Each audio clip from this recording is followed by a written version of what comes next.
For most of my life, I believed that love in a family meant loyalty. Staying. Enduring. Giving more than you receive. I was wrong. My name is Clara Weiss, and for over a decade, my entire world revolved around a small seaside hotel that belonged to my parents. The hotel stood just steps away from the water. Old balconies. Faded shutters. Salt in the air. Guests loved it for its charm. My father called it his life's legacy. My mother called it our image. I called it home. My younger brother, Leo, was the future they talked about. He had confidence, charm, and a talent for speaking without ever touching the work itself. He looked perfect in photographs, shook hands with investors, and smiled for marketing campaigns. I handled everything else. From the age of 17, I lived inside that hotel. Night check-ins.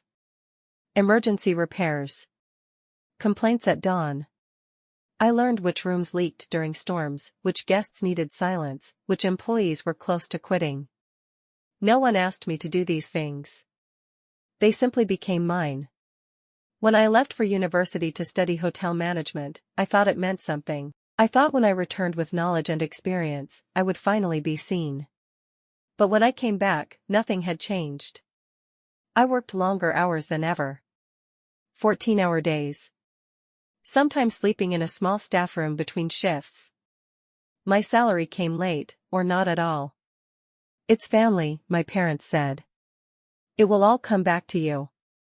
My ideas were accepted. My name was not. When systems improved, Leo was praised. When problems appeared, they quietly landed on my shoulders. The breaking point did not come from an argument.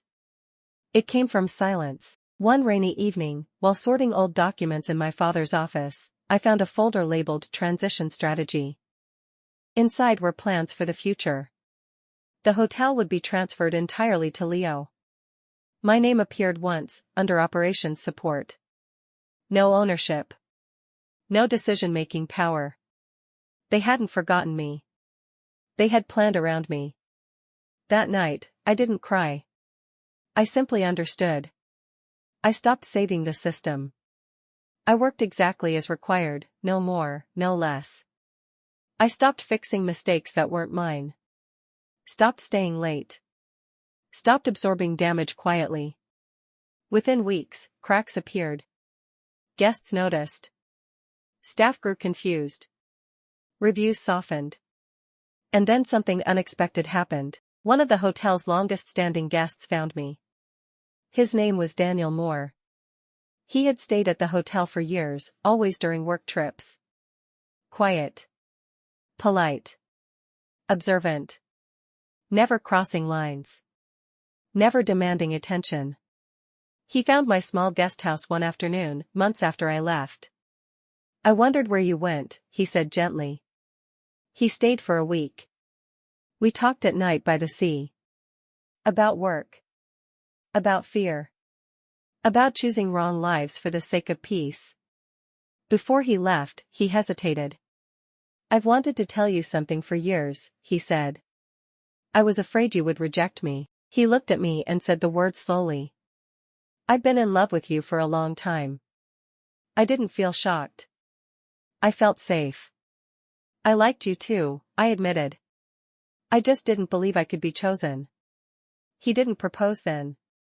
He kissed my forehead and left for another business trip. I'll come back, he said. And I'll do it right. 3 months later, he returned, with intention. He didn't offer rescue. He offered partnership. And one quiet evening, with the ocean behind us, he asked me to marry him. I said yes. Not because I needed him, but because I finally believed I deserved love that didn't cost me myself. The guesthouse grew. Guests returned. They told others. Trust spread. Within a year, I bought the abandoned guesthouse next door. Daniel handled negotiations. I built the soul. Together, they became a boutique hotel. Warm. Personal. Honest. People said it felt different.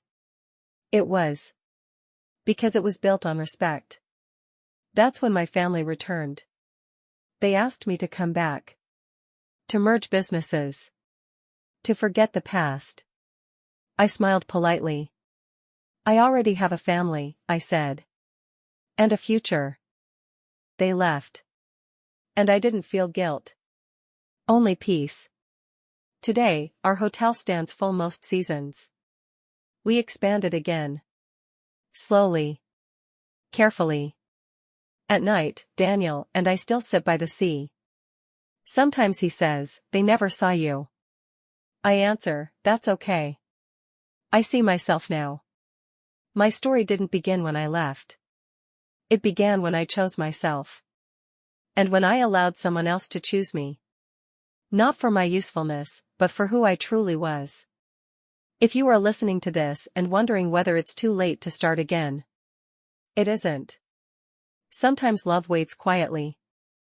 Just like your future does, you only have to stop standing where you were never meant to stay.